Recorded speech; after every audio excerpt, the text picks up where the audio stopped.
So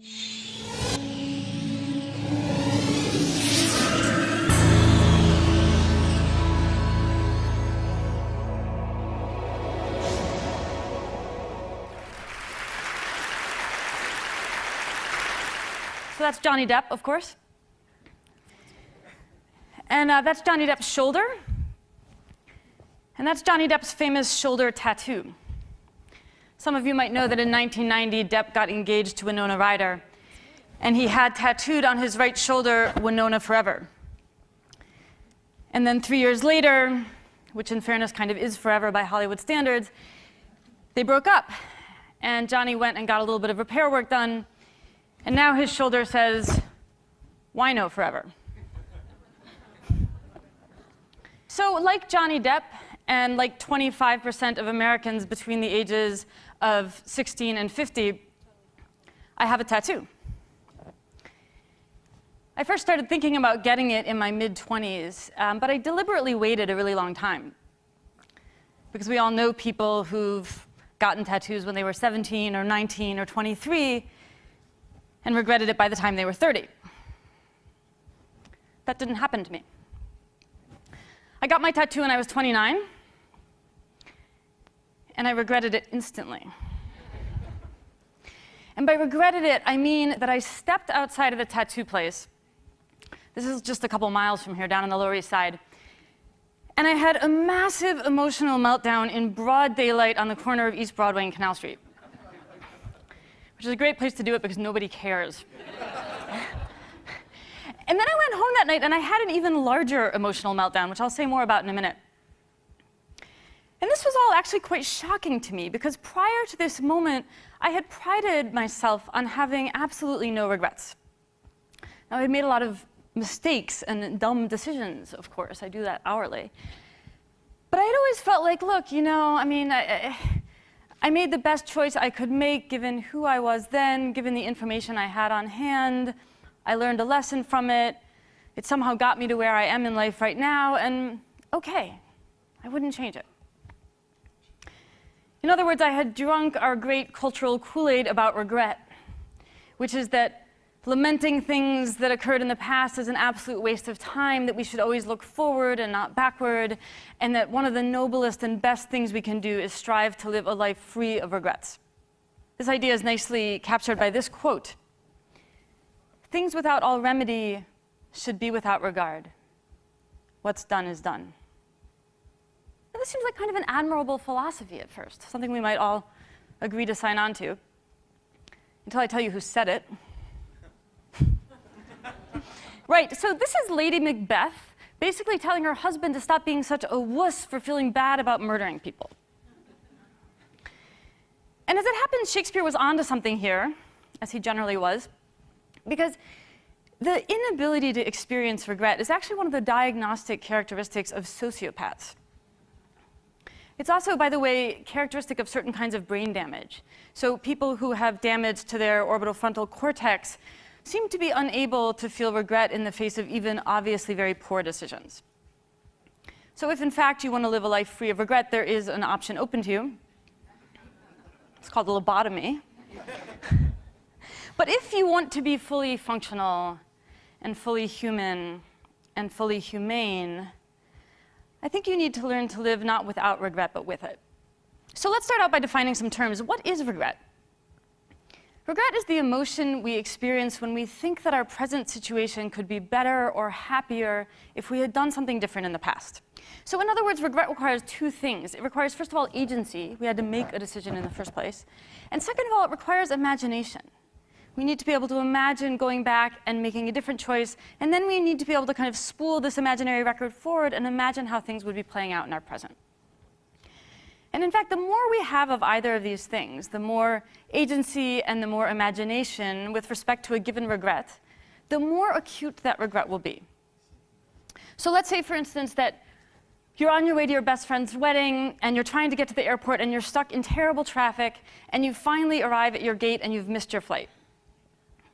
You're going to experience more regret in that situation if you missed your flight by 3 minutes than if you missed it by 20. Why?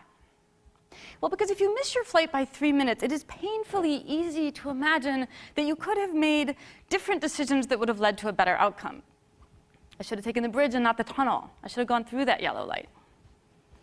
These are the classic conditions that create regret. We feel regret when we think we are responsible for a decision that came out badly, but almost came out well. Now, within that framework, we can obviously experience regret about a lot of different things. This session today is about behavioral economics, and most of what we know about regret comes to us out of that domain. We have a vast body of literature on consumer and financial decisions and the regrets associated with them. Buyer's remorse, basically. But then finally, it occurred to some researchers to step back and say, well, okay, but overall, what do we regret most in life? Here's what the answers turn out to look like. So, top 6 regrets, the things we regret most in life. Number 1, by far, education. 33% of all of our regrets pertain to decisions we made about education. We wish we'd gotten more of it. We wish we'd taken better advantage of the education that we did have. We wish we'd chosen to study a different topic. Other very high on our list of regrets include career, romance, parenting, various decisions and choices about our sense of self, and how we spend our leisure time. Or actually, more specifically, how we fail to spend our leisure time. The remaining regrets pertain to these things: finance, family issues unrelated to romance or parenting, health, friends, spirituality, and community.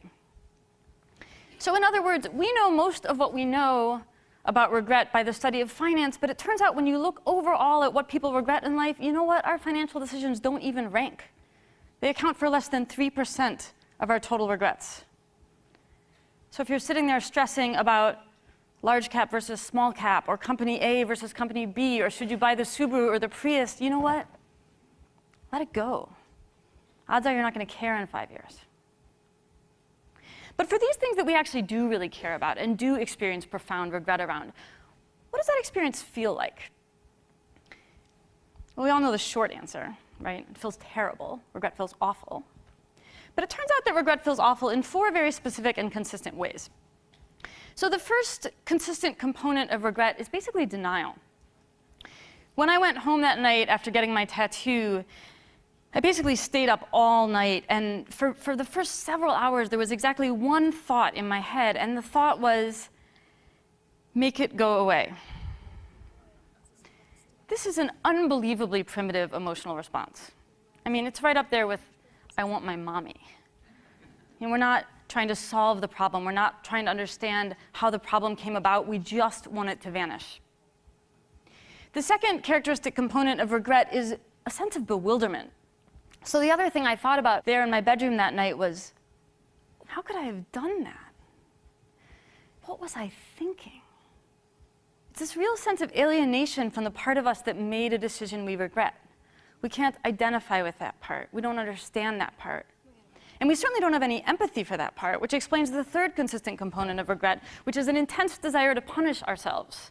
That's why in the face of our regrets, the thing we consistently say is, I could have kicked myself.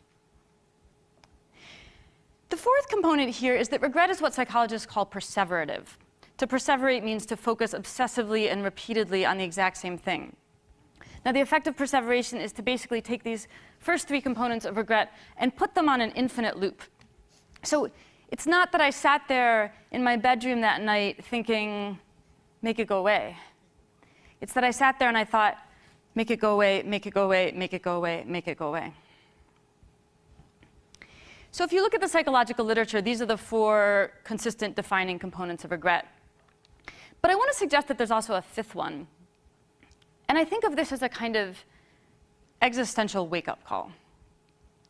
That night in my apartment, after I got done kicking myself and so forth, I lay in bed for a long time, and I thought about skin grafts. And then I thought about how much as travel insurance doesn't cover acts of God, probably my health insurance did not cover acts of idiocy. In point of fact, no insurance covers acts of idiocy. The whole point of acts of idiocy is that they leave you totally uninsured. They leave you exposed to the world and exposed to your own vulnerability and fallibility in face of, frankly, a fairly indifferent universe. This is obviously an incredibly painful experience. And I think it's particularly painful for us now in the West, in the grips of what I sometimes think of as a Control-Z culture. Control-Z like the computer command, undo. We're incredibly used to not having to face life's hard realities in a certain sense. We think we can throw money at the problem or throw technology at the problem. We can undo and unfriend and unfollow. And the problem is that there are certain things that happen in life that we desperately want to change, and we cannot. Sometimes instead of Control-Z, we actually have zero control. And for those of us who are control freaks and perfectionists, and I know whereof I speak, this is really hard because we want to do everything ourselves and we want to do it right. Now, there is a case to be made that control freaks and perfectionists should not get tattoos. And I'm going to return to that point in a few minutes. But first I want to say that the intensity and persistence with which we experience these emotional components of regret is obviously going to vary depending on the specific thing that we're feeling regretful about. So for instance, here's one of my favorite automatic generators of regret in modern life.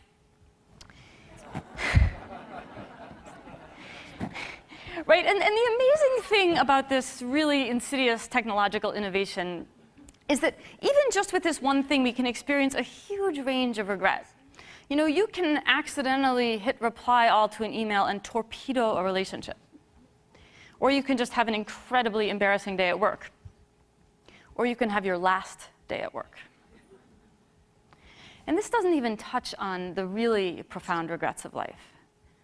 Because of course, sometimes we do make decisions that have irrevocable and terrible consequences, either for our own or for other people's health and happiness and livelihoods, and in the very worst case scenario, even their lives. Now, obviously, those kinds of regrets are incredibly piercing and enduring. I mean, even the stupid reply all regrets can leave us in a fit of excruciating agony for days. So how are we supposed to live with this? I want to suggest that there's three things that help us to make our peace with regret. And the first of these is to take some comfort in its universality. If you Google regret and tattoo, you will get 11.5 million hits. The FDA estimates that of all the Americans who have tattoos, 17% of us regret getting them. That is Johnny Depp and me and our 7 million friends. And that's just regret about tattoos. We are all in this together. The second way that we can help make our peace with regret is to laugh at ourselves. Now, in my case, this really wasn't a problem because it's actually very easy to laugh at yourself when you're 29 years old and you want your mommy because you don't like your new tattoo. But it might seem like a kind of cruel or glib suggestion when it comes to these more profound regrets. I don't think that's the case, though. All of us who've experienced regret that contains real pain and real grief understand that humor, and even black humor, plays a crucial role in helping us survive. It connects the poles of our lives back together, the positive and the negative, and it sends a little current of life back into us. The third way that I think we can help make our peace with regret is through the passage of time, which, as we know, heals all wounds, except for tattoos, which are permanent. So it's been several years since I got my own tattoo, and do you guys just want to see it? All right. Actually, you know what? I should warn you. You're going to be disappointed, because it's actually not that hideous. Right? I didn't tattoo, you know, Marilyn Manson's face on some indiscreet part of myself or something. When other people see my tattoo, for the most part, they like how it looks. It's just that I don't like how it looks. And as I said earlier, I'm a perfectionist. But I'll let you see it anyway.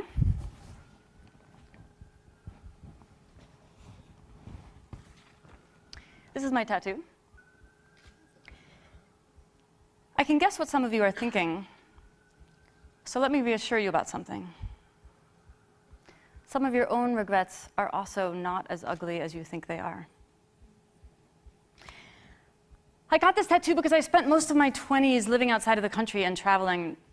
And when I came and settled in New York afterwards, I was worried that I would forget some of the most important lessons that I learned during that time. Specifically, the two things I learned about myself that I most didn't want to forget was how important it felt to keep exploring, and simultaneously how important it is to somehow keep an eye on your own true north. And what I loved about this image of the compass was that I felt like it encapsulated both of these ideas in one simple image. And I thought it might serve as a kind of permanent mnemonic device. Well, it did. But it turns out it doesn't remind me of the thing I thought it would. It reminds me constantly of something else instead. It actually reminds me of the most important lesson regret can teach us, which is also one of the most important lessons life teaches us. And ironically, I think it's probably the single most important thing I possibly could have tattooed onto my body, partly as a writer, but also just as a human being. Here's the thing. If we have goals and dreams, and we want to do our best, and if we love people and we don't want to hurt them or lose them, we should feel pain when things go wrong. The point isn't to live without any regrets. The point is to not hate ourselves for having them. The lesson that I ultimately learned from my tattoo and that I want to leave you with today is this. We need to learn to love the flawed, imperfect things that we create and to forgive ourselves for creating them. Regret doesn't remind us that we did badly. It reminds us that we know we can do better. Thank you.